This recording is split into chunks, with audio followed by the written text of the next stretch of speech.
Assalamualaikum warahmatullahi taala wabarakatuh dan selamat sejahtera. EBIM 4103 Maintainability of Facilities. My presentation is about green roof.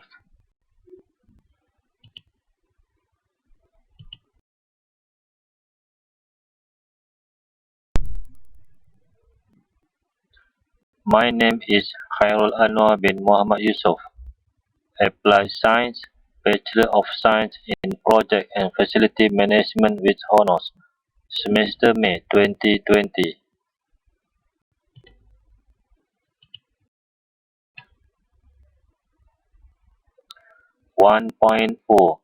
Introduction on the green roof function and its main components.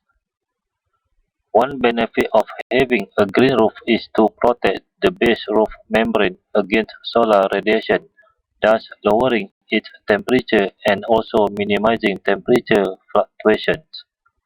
According to Timas and Mender 2009, research has confirmed that green roofs also have the following benefits. A. The ability to reduce problems such as urban stormwater runoff. B. The ability to reduce the pollution of urban rainwater runoff by absorbing and filtering pollutants. C. Helping to keep building cool and reduce its energy consumption by providing direct shading, evaporative cooling and additional insulation.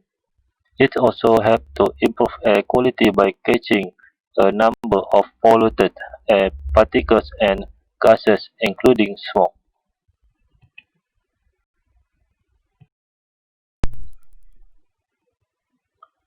Figure 1 shown. Example green roof.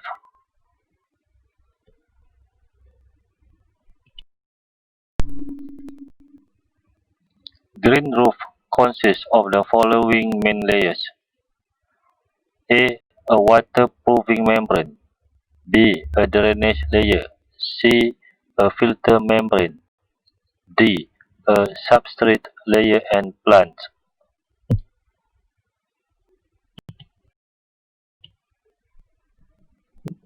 Figure 2 shown arboretum green roof layers. Layers number 1. Plants. Our initial planting list is posted on the picnic shelter wall. Layer number 2. Erosion control blanket. Biodegradable must hold medium wild plant roof. Layer number 3. Growing medium. Specially lightweight mixed for rooftop use. Layer number 4. Irrigation system. Optional, help plants get a stronger start.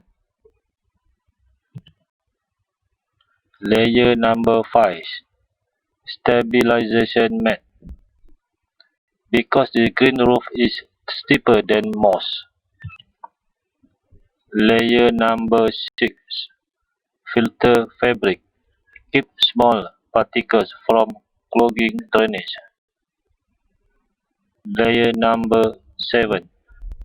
Drainage layer or roof barrier.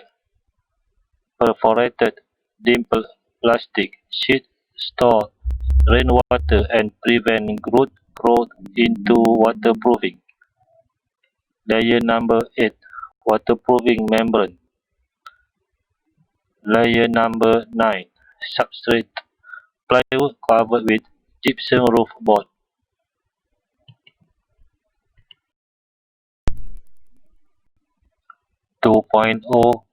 Grading system.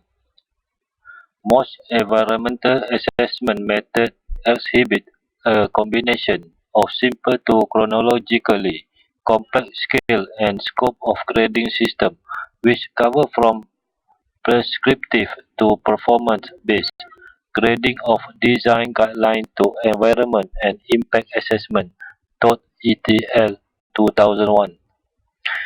Two 2010 classify a system into three generations, which figure 3 below show three generation of a grading system, and figure 3.1 shown the history of building rating system from the 1980s based on type and country of origin.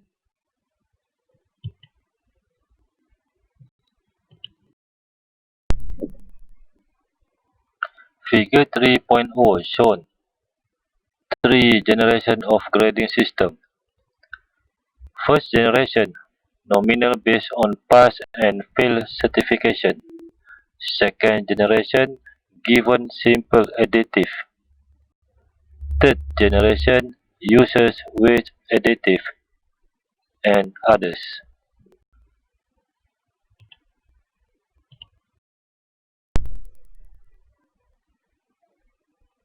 Figure 3.1 shown example of building grading system.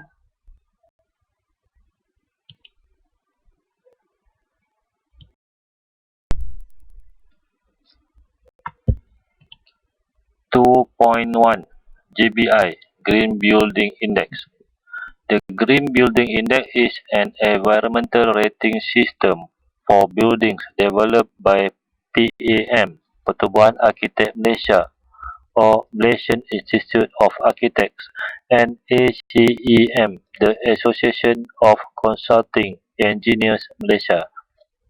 The Green Building Index is Malaysia's first comprehensive rating system for evaluating the environmental design and performance of Malaysia building based on the six main criteria, such as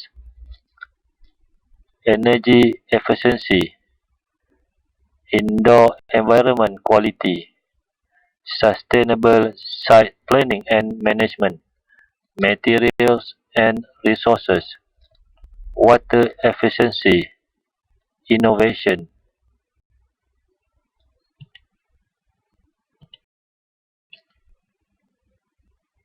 The Green Building Index is developed especially for the Malaysian tropical weather, environmental and developmental context, cultural and social needs. The GBI initiative aims to assist the building industry in its march towards sustainable development. The GBI environmental rating system is created to A. Define green building by establishing a common language and standard of measurement. B. Promote integrated whole building design. C. Recognize and reward environmental leadership. D. Transform the built environment to reduce its environmental impact. E. Ensure new buildings remain relevant in the future and existing buildings are refurbished and upgraded properly to remain relevant.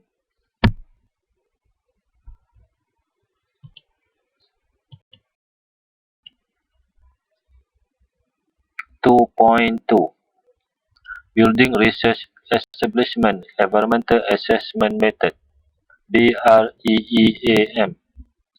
The third generation of grading system recognizes the different impact of various parameters and have adopted additive weighting systems. According to Howard and Fazio 2005 as cited in Chiu 2010, weighting system can be classified into two major categories known as Figure 4.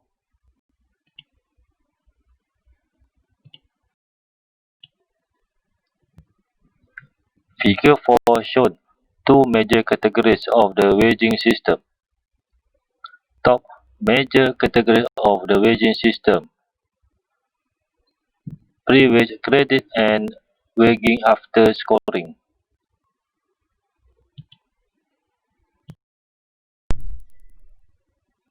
One of the most popular grading systems that fall under this category is the Building Research Establishment Environmental Assessment Method (BREEAM). It was developed by the Building Research Establishment (BRE) in 1990 in partnership with 24 construction industry sector representatives. BRE has developed an environmental profiles methodology that assesses the environmental impact of building products throughout their lifetime from cradle to grave. Over the years, BREEAM has evolved from a design checklist to a comprehensive assessment method or tool to be used in various stages of a building life cycle.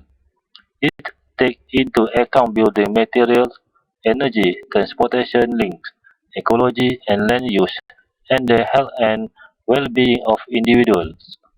It sets the standard for the best practice in sustainable design and has become the actual measure used to describe building environmental performance.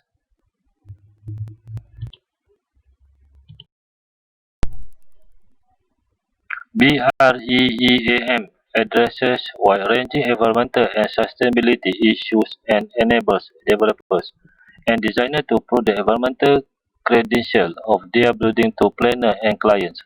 According to Rivera 2009, as cited in Norsalisma 2011, BREEAM provides a mechanism for the design team to pursue certification and building to receive a level of certification without placing burden upon the construction team. BREEAM uses a straightforward scoring system that is transparent, easy to understand and supported by evidence-based research. This scoring system also has a positive influence on the design, construction and management of building.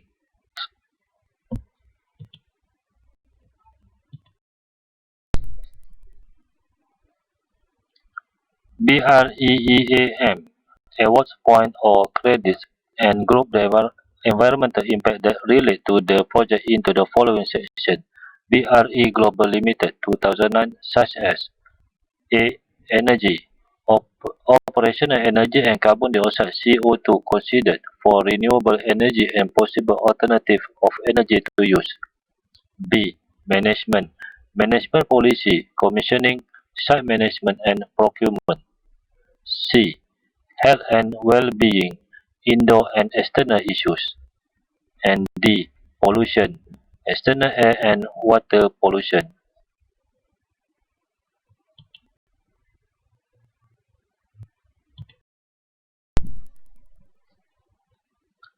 5. Transport. Transport-related CO2 and location-related factor access to public transport. 6. Water. Consumption and efficiency inside and out. Example, flushing system. 7. Materials. Embodied impact of building materials, including life cycle impact such as embodied carbon dioxide. 8. Waste. The efficiency of construction resources and operational waste management and minimization. 9. Land use. Type of site and building footprint. 10. Ecology. Ecological value, conservation and enhancement of the site.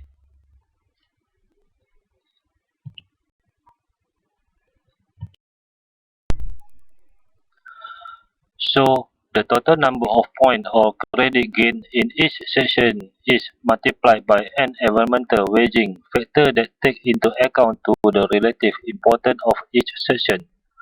Section scores are then added together to produce a single overall score. Once the overall score for the building is known, this is translated into a rating on a scale of pass, good, very good, and excellent or outstanding. Source: BRE Global Limited 2009.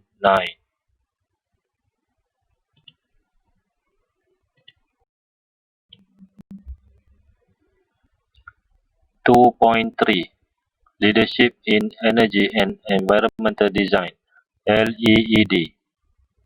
The U.S. Green Building Council (USGBC) developed the Leadership in Energy and Environmental Design (LEED) as a green building certification system that has since gained international recognition. This grading system provides third-party verification of any building or community aimed at improving performance on energy savings, water efficiency, reduction of CO2 emissions, improved indoor environmental quality, material selection, administering of resources to their building and community impact.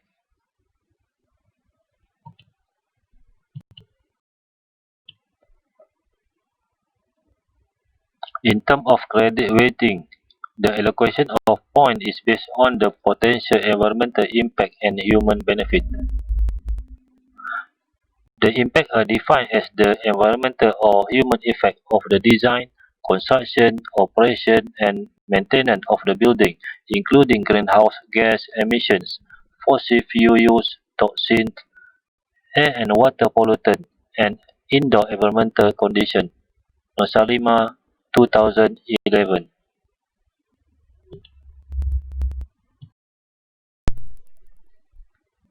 A building can receive various levels of certification based on its overall point from the different categories. At, at the end of the assessment, a building will be certified either with silver, gold, or platinum certification. According to McKay, 2007, although criticism have been made about the use of this assessment tool, application cost, and why it was created, it is clear that LEED has achieved its goal of raising awareness and transforming the market of green building. McKay 2007 positioned that there are both environmental and financial benefits to earning a LEED certification.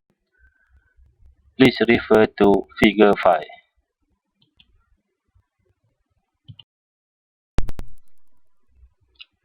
Figure 5 shown environmental and financial benefit to earning a LEED certification.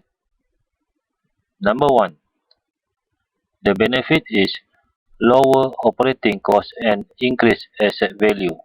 Number 2. Reduce waste sent to landfill. Number 3. Conserve energy and water.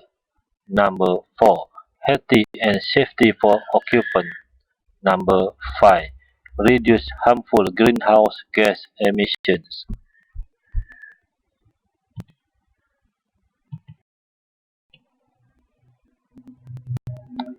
3.0 Discussion on the impact of Green Building Index application and benefit to the building performance and occupant.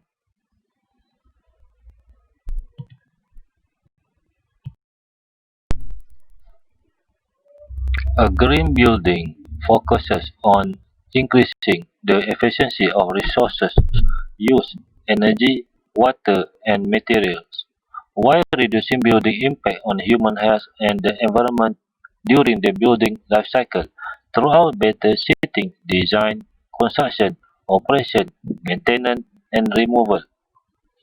Green, green buildings should be designed and operated to reduce the overall impact of the built environment on its surrounding.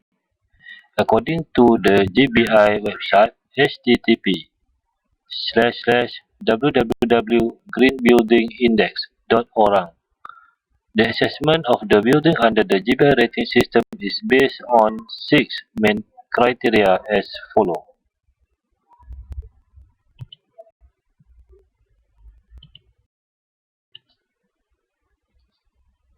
Number 1. Energy efficiency EE. Improve energy consumption by optimizing building orientation, minimizing solar heat gain through the building envelope, harvesting, natural lighting, adopting the best practice in building services, including use of renewable energy, and ensuring proper testing, commissioning, and regular maintenance. Number 2. Indoor environmental quality EQ. Achieve a good quality performance in indoor air quality, acoustic, visual, and thermal comfort. This will involve the use of low volatile organic compound materials, application of quality air filtration, proper control of air temperature, movement and humidity. Number 3. Sustainable Site Planning and Management (SM). Selecting a proper site with planned access to public transportation, community services, open space and landscaping. Avoiding and conserving environmentally sensitive areas through the redevelopment of existing sites and brownfields. Implementing proper construction management, stormwater management and reducing the strain on existing infrastructure capacity.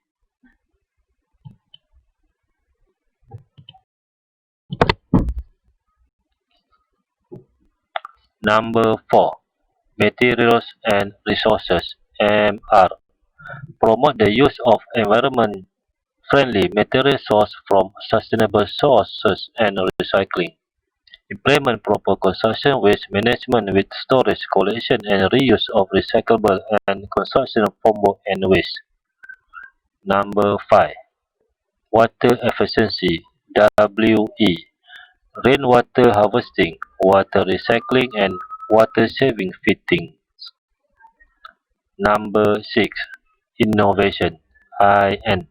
Innovative design and initiative that meet the objective of the Green Building Index (GBI).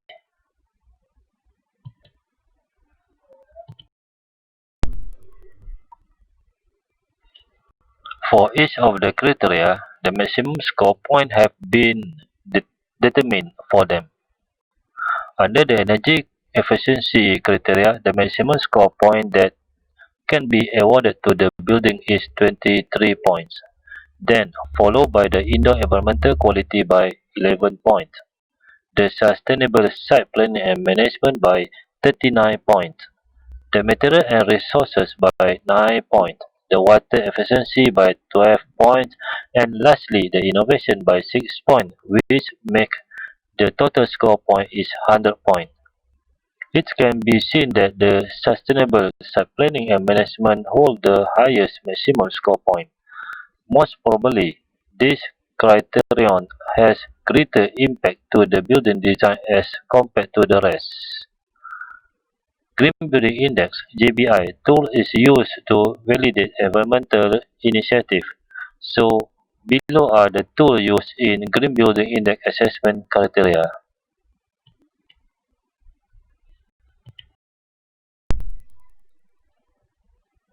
Figure 1. GBI Assessment Criteria Score Summary.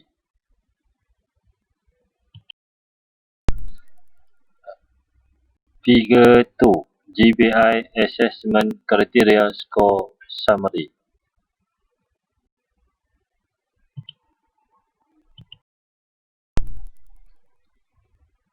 Figure 3.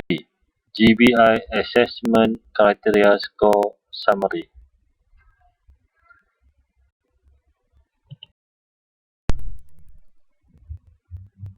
Figure 4. GBI Assessment Criteria Score Summary.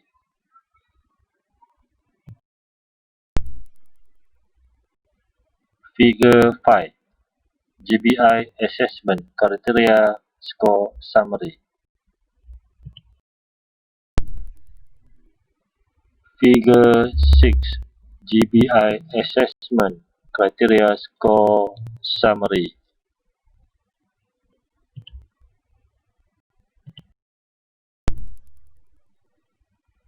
The Green Building Index (GBI) is conceived to be able to aid architects, designers, builders, government bodies, building owners, developers, and end users to understand the impact of design toward the environment. It also helps to provide choice and solution in producing a better design with full consideration to the environment in the future. Indirectly, this idea is inspiring the need of respecting our nature as inculcated by the Islamic teaching regarding the right and relationship between man and environment.